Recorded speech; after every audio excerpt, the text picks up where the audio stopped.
नमस्कार. ठरलं तर मग या मालिकेच्या आजच्या भागामध्ये आपण बघूया. इथे अर्जुन चैतन्याला म्हणत असतो, चैतन्य प्लीज तुझे सेन्सेस वापर. मला तुझ्याशी जे काही बोलायचं आहे ते खूप जास्त महत्त्वाचं आहे आणि मला एकट्यात बोलायचं आहे तुझ्याशी. तू प्लीज माझं बोलणं तरी ऐकून घे ना. तेव्हा चैतन्य म्हणतो, हां बोल ना, तुला जे काही बोलायचं आहे ना ते बोल. पण तू जे काही बोलणार आहेस ना ते माझ्याबरोबर अजून कुणी कुणी ऐकायचं हे मी ठरवणार. तेव्हा साक्षी म्हणते, चैतन्य तू बोलून घे, हवं तर मी बाहेर थांबते. तेव्हा इथे अर्जुन म्हणत असतो, बघितलंस नाटकं बघितलीस हिची, आता चांगुलपणाचा आव आणते. एवढी चांगली नाही आहेस तू, कळलं ना. आणि तू इथे कशासाठी आली आहेस? मी फक्त माझ्या मित्राला इथे बोलावलं होतं. तेव्हा चैतन्य म्हणत असतो, हे बघ अर्जुन, तू या भाषेत साक्षीबरोबर बोलू नकोस. साक्षी मी तुला सांगितलं होतं ना, तू इथे आल्यानंतर अर्जुन तुझा अपमान करणार आणि ते मला अजिबात सहन होणार नाही आहे. तेव्हा इथे चैतन्य म्हणत असतो, अर्जुन मला इथे यायचंच नव्हतं. तेव्हा इथे चैतन्य म्हणतो, तू मला आपल्या मैत्रीची शपथ दिलीस म्हणून मी इथे आलो आहे.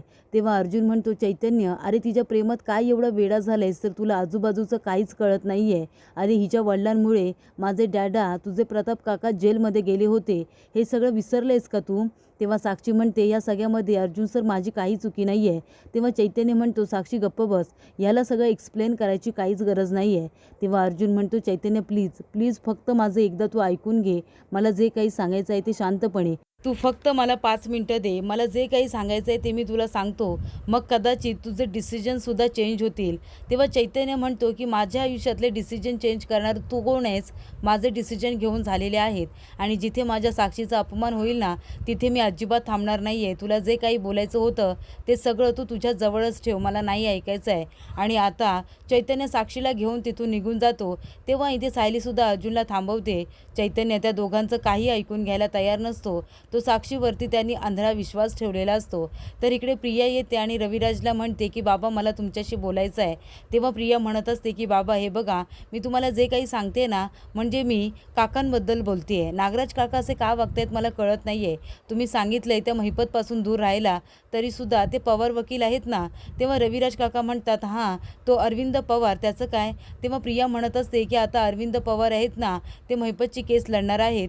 तेव्हा नागराज काका त्याला फोन करून बोलत होते कितीही पैसे खर्च झाले तरीसुद्धा चालेल, पण महिपतला बाहेर काढायचं म्हणून. म्हणजे मी हे चोरून ऐकलेलं नाही आहे, महिपतचं नाव ऐकलं म्हणून मी थांबले. तेव्हा मी त्यांचं हे बोलणं ऐकलं. पण बाबा तुम्ही जे काही बोलाल ना ते एकट्यात बोला, माझं नाव तिथे घेऊ नका, नाहीतर ते माझ्यावरती रागवतील. हल्ली ते माझ्यावरती खूप रागवायला लागलेत. तेव्हा रविराज म्हणत असतात की आता मी नागराजला माफ करणार नाही आणि त्याला संधीसुद्धा देणार नाही आहे. तर इथे अर्जुन आता चिडचिड करत असतो. सगळ्या वस्तू इकडे तिकडे फेकून देत असतो आणि म्हणतो की चैतन्य माझं काही ऐकूनच घ्यायला तयार नाही आहे. एवढं काय त्या साक्षीवरती आंधळं प्रेम करतोय तो, तर तो माझंसुद्धा ऐकायला तयार नाही आहे. तेव्हा सायली म्हणते, सर चैतन्य सरांचं साक्षीवरती खूप जास्त प्रेम आहे आणि म्हणून ते तिच्याबद्दल एकसुद्धा शब्द वाईट ऐकून घेत नाही. तेव्हा अर्जुन म्हणतो, ती एवढं काय करते काय माहिती, तिच्या तावडीमध्ये सापडलेला माणूस तिच्यापासून दूरच होत नाही. तेव्हा सायली म्हणत असते, आपल्यालाच काहीतरी करून आता शांत डोक्याने चैतन्य सरांना या सगळ्यातून बाहेर काढावं लागेल. तेव्हा इथे अर्जुन म्हणतो, माझ्याकडे पुरावे आहेत ना, मी तो फोटो चैतन्याला दाखवेन. तेव्हा सायली म्हणते, मला नाही वाटत त्या फोटोचा सुद्धा काहीतरी उपयोग होईल, कारण चैतन्य सर कशावरती विश्वास ठेवायला तयार नाही आहेत. आपल्याला असे काही ठोस पुरावे आता गोळा करावे लागतील, ते चैतन्य सरांसमोर ठेवल्यानंतर त्यांना म्हणजे नकार देण्यासाठी काही शब्दच उरणार नाहीत. असे पुरावे आपल्याला आता गोळा करावे लागतील. तेव्हा इथे प्रिया म्हणत असते, बाबा पण तुम्ही माझं नाव सांगू नका काकाला, म्हणजे मला त्यांच्याबद्दल काही वाईट बोलायचं नाही आहे. पण बघा ना, आपला माणूस जर वाईट मार्गाला जात असेल तर आपणच त्याला सरळ मार्गावरती आणायला हवं आहे ना. म्हणून मी तुम्हाला हे सांगितले, मी चुगली केलेली नाही आहे बाबा. तेव्हा इथे रविराज काका म्हणतात, तू चुगली नाही केलीस बाळा, तू मला सत्य सांगितलेस आणि सत्य सांगणे हे तर चांगली गोष्ट आहे ना. आता मी नागराजजवळ बोलतो या विषयावरती, तुझं नाव कुठेही येणार नाही आहे. तर इथे आता प्रताप काका आणि कल्पना दोघंजणं टेन्शनमध्ये असतात. कल्पना म्हणत असते की या चैतन्याच्या वागण्याचा आहे ना अर्जुनला नेहमीच त्रास होतो. आतासुद्धा त्यांच्यात काय बोलणं झालं आहे काय माहिती. म्हणजे बघा ना, तो साक्षीला घेऊन आला काय, लगेच निघून काय गेला.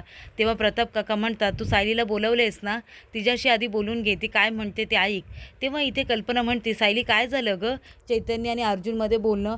चैतन्य लगेच निघून गेला 5 मिनिटामध्ये. तेव्हा सायली म्हणते, आई त्यांच्यामध्ये काही बोलणं झालेलं नाही आहे. तेव्हा प्रताप काका म्हणतात, त्यांचं भांडण झालं आहे का? त्यांचं भांडण अजून मिटलेलं नाही आहे का? तेव्हा इथे सायली म्हणते की आधीचंच भांडण मिटलेलं नाही आहे तर काय करणार. मला असं वाटतंय चैतन्य सरांना त्या साक्षीने खूपच जास्त भडकवलेलं आहे, म्हणून ते अर्जुन सरांचं काही ऐकूनच घ्यायला तयार नाही आहेत. तेव्हा प्रताप काका म्हणतात, मग चैतन्यजवळ मी बोलू का? म्हणजे आता त्या दोघांचं एकमेकांवरती खूप जास्त प्रेम होतं आणि आता दोघांमध्ये वाद निर्माण झालेले आहेत, म्हणून ते एकमेकांचा खूप जास्त राग करतायत. तेव्हा मी चैतन्यजवळ बोलतो आणि त्याला समजावून सांगतो, ती साक्षी शिकरे चांगली मुलगी नाही आहे. तेव्हा सायली म्हणते, पण बाबा चैतन्यचं तिच्यावरती खूपच जास्त प्रेम करतात आणि विश्वाससुद्धा ठेवतात. चैतन्य सरांना या सगळ्यातून बाहेर काढण्यासाठी अर्जुन सरांच्या हाती आता खूप छान पुरावे लागलेले आहेत.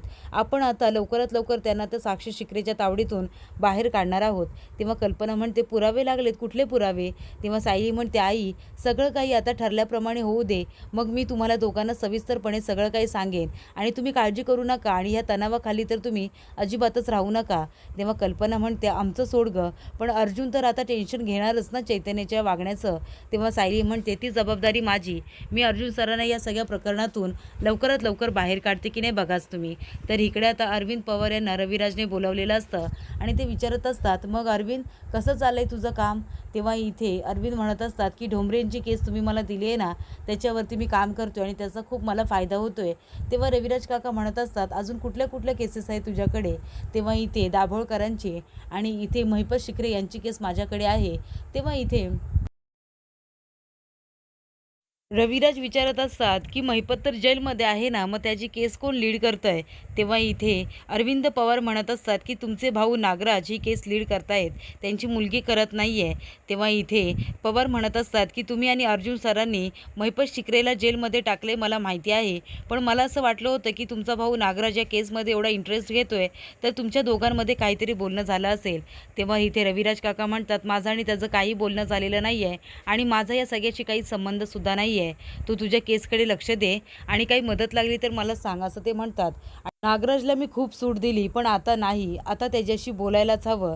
तर इकडे अर्जुन टेन्शनमध्ये असतो, तो चैतन्याचाच विचार करत असतो. चैतन्य म्हणत असतो की मला तुझ्याजवळ बोलायला इथे यायचंच नव्हतं, पण तू मैत्रीची शपथ दिलीस, वास्ता दिलास म्हणून मी इथे आलो होतो.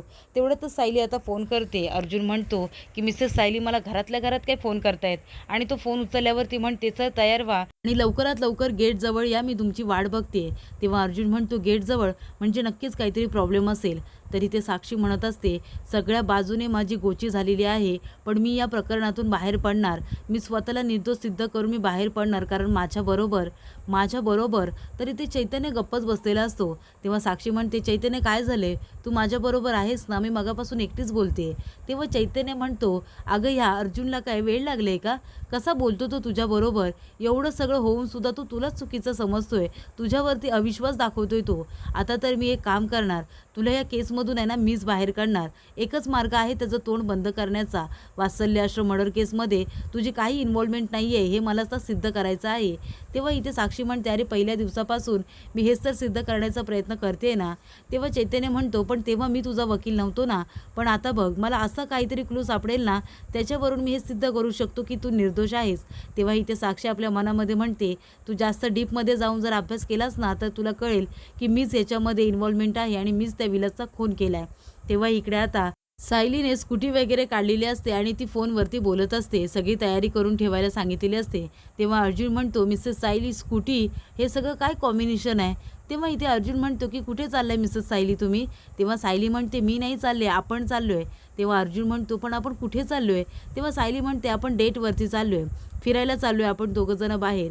तेव्हा इकडे अर्जुन म्हणतो की आपण दोघंजणं असे कुठे बाहेर फिरायला जात नाही, आज तर माझा वर्किंग डे आहे ना, माझी महत्त्वाची मीटिंग आहे आणि आज कुठे आपण फिरायला चाललोय? तेव्हा अर्जुन, सर तुमच्याकडे किती वेळ आहे असं सायली विचारते, तुमची मीटिंग सुरू व्हायला. तेव्हा अर्जुन म्हणतो, माझ्याकडे 15 मिनटं आहेत. तेव्हा सायली म्हणते, ठीक आहे, मग आपली ही 15 मिनटाची डेट आहे, तुम्ही चला लवकरात लवकर बसा, तुम्ही वेळ वाया घालवताय. तेव्हा इथे आता सायलीने 15 मिनटाचा टायमरसुद्धा सेट केलेला असतो आणि ती म्हणते की आता 15 मिनटं आपण दोघंजणं डेटवरती चाललोय ना, आता तुम्ही बोलण्यामध्ये वेळ वाया घालू नका, लवकर चला गाडीवरती बसा, आपल्याला एका ठिकाणी जायचं आहे. तेव्हा इथे सायलीने सगळी तयारी करून ठेवलेली असते. तेव्हा अर्जुन म्हणतो कुठे जातोय आपण? तेव्हा सायली म्हणते सर तुम्हाला सगळं काही कळेल, तुम्ही शांतपणे बसा बरं. तेव्हा सायली आता गाडी चालवत असताना अर्जुन घाबरलेला असतो. तो म्हणतो लेफ्टला घ्या. अहो तुम्ही राईटला घ्या ना, जरा हळू चालवा. तेव्हा सायली खूपच जास्त चिडते आणि म्हणते अर्जुन सर गाडी चालवतो कोण, पुढे बसलेला की मागे बसलेला? तेव्हा इथे अर्जुन म्हणतो की पुढे बसलेला माणूस. तेव्हा सायली म्हणते मग मी चालवते ना, मला येते गाडी चालवता, तुम्ही मला सांगू नका, तुम्ही फक्त शांतपणे बसा बरं. तेव्हा इथे अर्जुन म्हणतो बरं ठीक आहे. तेव्हा इथे अर्जुनने आता तोंडावरती बोट ठेवलेलं असतं आणि सायली आता इथे गाडी चालवत असते आणि अर्जुनला तिने शांत बसायला सांगितलेलं असतं. तर पुढील भागामध्ये आपण बघूया, इथे अर्जुन आणि सायली 15 मिनिटाच्या डेटसाठी गेलेले असतात. तेव्हा इथे सायलीने अर्जुनसाठी खूप मोठं सरप्राईज प्लॅन केलेलं असतं. सगळी सजावट केलेली असते. दोघंजण इथे सोबत लंचसुद्धा करतात आणि दोघंजण गाण्यावरती खूप छान असा डान्ससुद्धा करतात. तर इथे सायलीने अर्जुनचा दिवस खूपच जास्त स्पेशल केलेला असतो. त्यामुळे अर्जुनचं सगळं टेन्शन दूर झालेलं असतं. आणि त्याचबरोबर आपल्याला अर्जुन आणि सायली दोघंजण खूप जास्त रोमॅन्टिकसुद्धा झालेले दिसतात.